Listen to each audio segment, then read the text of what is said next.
ये कथा है 12 ज्योतिर्लिंगों में से सबसे प्रथम ज्योतिर्लिंग की, जिसकी स्थापना स्वयं चंद्रदेव ने शिव जी की कठोर तपस्या करने के बाद की थी।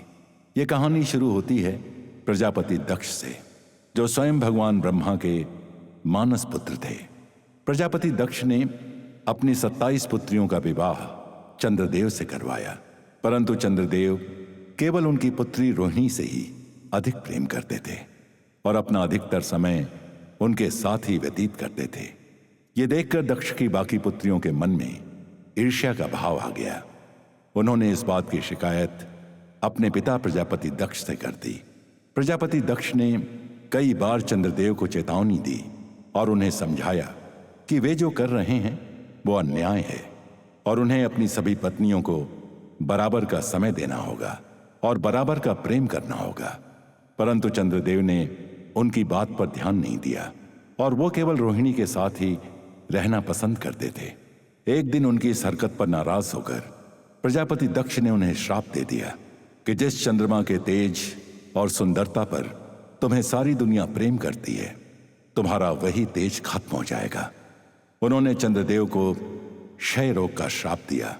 इस श्राप के कारण चंद्रदेव का तेज खत्म होने लगा, उनकी सुंदरता ढलने लगी और उनका शरीर कमजोर पड़ता जा रहा था।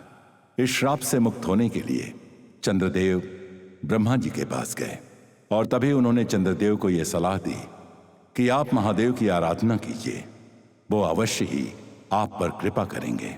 उसी दिन से चंद्रदेव ने गुजरात के प्रभास तीर्थ में शिवलिंग स्थापित कर महामृत्युंजय मंत्र का जाप किया और कठोर तपस्या की।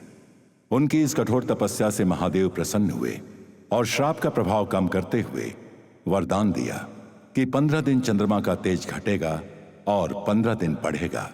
और इसी तरह से शुरुआत हुई अमावस्या और पूर्णिमा की। जहां अमावस्या पे चंद्रमा आकाश में पूरी तरह से अदृश्य हो जाता है, वहीं वो पुनः पूर्णिमा के दिन अपने तेज से सारे जग को प्रकाशित करता है। महादेव ने चंद्रदेव को एक और वरदान भी दिया कि इस स्थान का नाम सोमनाथ कहलाया जाएगा, क्योंकि ये सोम यानी चंद्रमा द्वारा स्थापित हुआ है और अनंत काल तक लोग इसे सोमनाथ ज्योतिर्लिंग के नाम से जानेंगे और मेरी पूजा करेंगे। पुराणों के अनुसार चंद्रदेव ने इस मंदिर को सोने, रावण ने चांदी, कृष्ण ने चंदन और अंत में राजा भीमदेव ने पत्थरों से बनवाया। यह मंदिर बार बार विदेशी आक्रमणों का शिकार हुआ, लेकिन हर बार आस्था के साथ पुनः निर्मित हुआ। यह मंदिर अरब सागर के तट पर स्थित है।